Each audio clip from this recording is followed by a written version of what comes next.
नमस्कार, ये आकाशवाणी शिमला है। अब आप पूनम शर्मा से प्रादेशिक समाचार सुनिए। आज के मुख्य समाचार। मुख्यमंत्री जयराम ठाकुर ने कहा, प्रदेश में समय पर ही होंगे विधानसभा चुनाव। विकास संबंधी सभी घोषणाओं को पूरा करेगी सरकार। मुख्यमंत्री ने नीति आयोग से राज्य के सतत विकास में सकारात्मक सहयोग का किया आग्रह।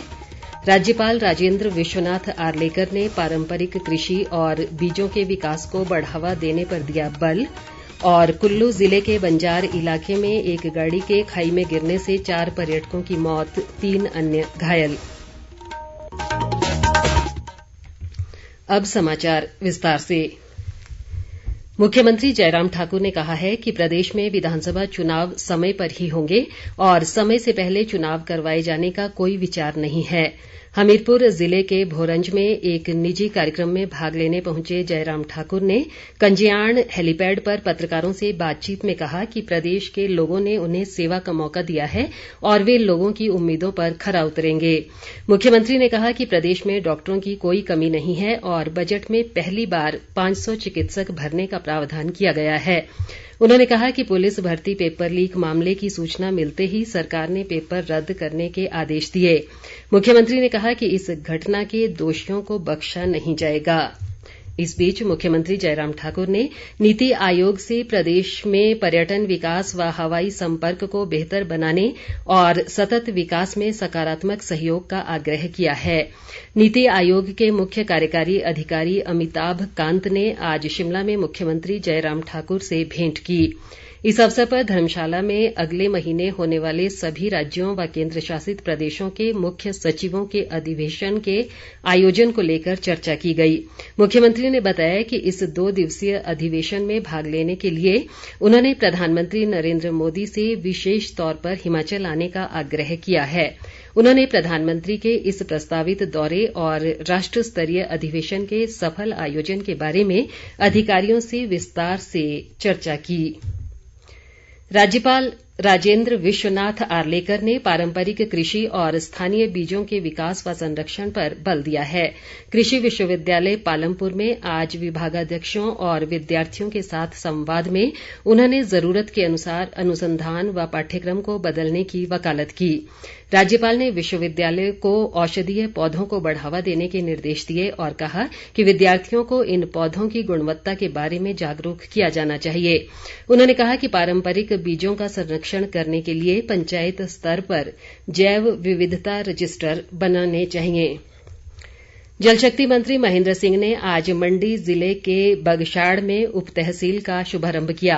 उन्होंने कहा कि इससे आसपास की 15 पंचायतों के लोगों को लाभ मिलेगा। महेंद्र सिंह ने 12 लाख रुपए से बने पटवार भवन का उद्घाटन भी किया।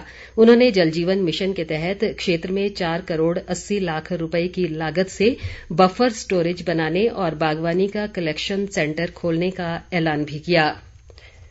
ग्रामीण विकास व पंचायती राज मंत्री वीरेंद्र कंवर ने आज ऊना जिले की बल खालसा और चंगर पंचायतों में लगभग 14 करोड़ रुपए की विकास योजनाओं के उद्घाटन व शिलान्यास किए। उन्होंने कहा कि संपर्क से समर्थन यात्रा का उद्देश्य विकास कार्यों की प्रगति की समीक्षा कर उनमें तेजी लाना है। वन मंत्री राकेश पठानिया ने आज नूरपुर विधानसभा क्षेत्र की छतरोली पंचायत में जन संवाद कार्यक्रम में लोगों की शिकायतें सुनी और अधिकांश का मौके पर ही निपटारा किया। उन्होंने कहा कि राज्य सरकार कमजोर व उपेक्षित वर्गों के कल्याण के लिए वचनबद्ध है और इस दिशा में प्रभावी कदम उठाए गए हैं। आज बुद्ध पूर्णिमा है। इस मौके पर प्रदेश में कई कार्यक्रम आयोजित किए गए। सांसद सुरेश कश्यप ने आज नाहन के महिमा पुस्तकालय में भगवान बुद्ध की भव्य प्रतिमा का अनावरण किया। इस मौके पर विधायक राजीव बिंदल भी मौजूद रहे। समाजसेवी संस्था उमंग फाउंडेशन ने बुद्ध पूर्णिमा के अवसर पर शिमला के रिज मैदान पर एक रक्तदान शिविर लगाया, जिसमें 100 से अधिक लोगों ने रक्तदान किया। संस्था के अध्यक्ष अजय श्रीवास्तव ने भी इस शिविर में रक्तदान किया। चंबा जिले में भरमौर की होली तहसील के हिलिंग गांव में बीती रात आगजनी की एक घटना में 3 मकान जलकर राख हो गए, जबकि एक बुजुर्ग महिला की आग में झुलसने से मौत हो गई। इस अग्निकांड में लाखों रुपए के नुकसान का अनुमान लगाया गया है। मुख्यमंत्री जयराम ठाकुर और विधायक जियालाल कपूर ने इस अग्निकांड पर दुख जताया है। राज्य बाल अधिकार संरक्षण आयोग और राष्ट्रीय बाल अधिकार संरक्षण आयोग के सहयोग से एनआईटी हमीरपुर में कल राष्ट्रीय शिक्षा नीति पर कार्यशाला का आयोजन किया जा रहा है। आयोग की अध्यक्ष वंदना योगी ने बताया कि राष्ट्रीय बाल अधिकार संरक्षण आयोग के अध्यक्ष प्रियंक कानूनगो उद्घाटन सत्र में अपने विचार रखेंगे, जबकि शाम को दूसरे सत्र में राज्यपाल राजेन्द्र विश्वनाथ आर्लेकर मुख्य अतिथि के रूप में शिरकत करेंगे। वंदना योगी ने बताया कि नई राष्ट्रीय शिक्षा नीति से सरकारी स्कूलों की ओर बच्चों का रुझान बढ़ेगा और भविष्य में इसके सकारात्मक परिणाम सामने आएंगे। उन्होंने कहा कि कार्यशाला में शिक्षा नीति पर विस्तार से चर्चा की जाएगी। ये राष्ट्रीय शिक्षा नीति अभी हमारे सामने एक बनकर आई है, उसमें बच्चों को अर्थ के बोझ से एक मुक्ति का एक बिंदु और एक उम्मीद दिख रही है और एक भाषा के बोझ से भी ये राष्ट्रीय शिक्षा नीति बच्चों को मुक्त करेगी।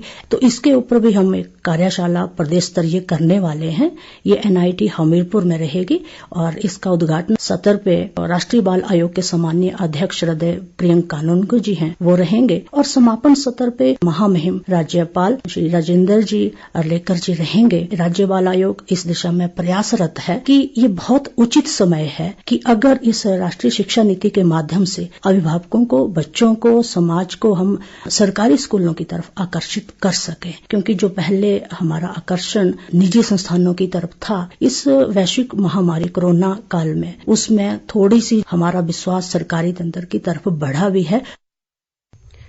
कुल्लू जिले में बंजार क्षेत्र के घियागी में बीती रात एक पर्यटक वाहन के खाई में गिरने से दिल्ली से घूमने आए 4 पर्यटकों की मौत हो गई, जबकि 3 अन्य गंभीर रूप से घायल हुए हैं। मृतकों में 3 पुरुष व 1 महिला शामिल है। दुर्घटना के कारणों की जांच की जा रही है। आकाशवाणी शिमला के क्षेत्रीय समाचार एकांश द्वारा प्रत्येक सोमवार को अमृत महोत्सव क्विज आकाशवाणी समाचार के साथ कार्यक्रम शुरू किया गया है। आजादी का अमृत महोत्सव।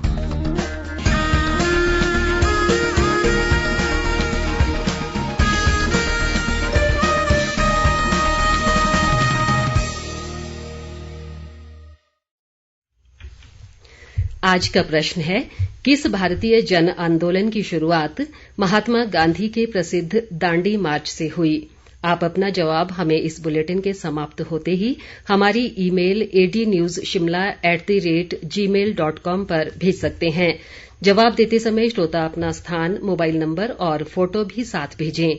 ईमेल पर सबसे पहले जवाब देने वाले 10 श्रोताओं में से लक्की ड्रॉ के माध्यम से विजेता का चयन किया जाएगा। विजेता का नाम कल शाम इसी समय समाचार बुलेटिन में प्रसारित होगा। पुरस्कारों के लिए सहयोग दे रहे हैं हिम ऊर्जा Himachal Pradesh. Rooftop solar power plant लगाएं, बिजली बचाएं, केंद्र व राज्य सरकार की सब्सिडी का लाभ उठाएं। अधिक जानकारी के लिए अपने निकटतम हिम ऊर्जा कार्यालय से संपर्क करें।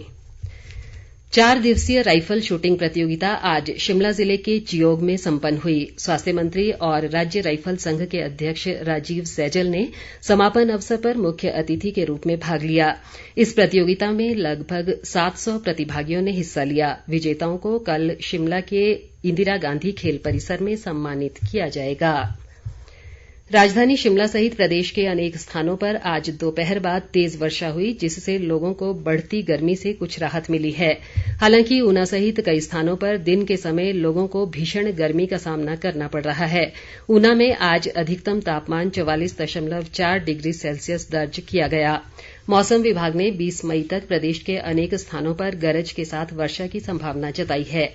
इसके अलावा आज व कल राज्य के निचले व मध्य पर्वतीय क्षेत्रों में तेज हवाओं के साथ ओलावृष्टि व वर्षा की चेतावनी भी दी गई है।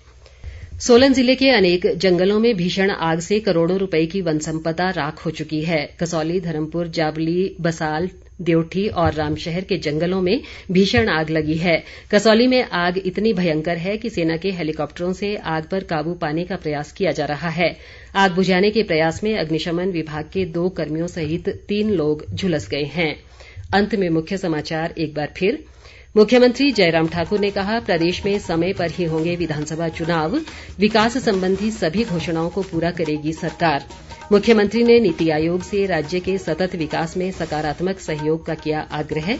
राज्यपाल राजेंद्र विश्वनाथ आर्लेकर ने पारंपरिक कृषि और बीजों के विकास को बढ़ावा देने पर दिया बल। और कुल्लू जिले के बंजार इलाके में एक गाड़ी के खाई में गिरने से 4 पर्यटकों की मौत, 3 अन्य घायल। इसी के साथ ये समाचार बुलेटिन समाप्त हुआ। नमस्कार।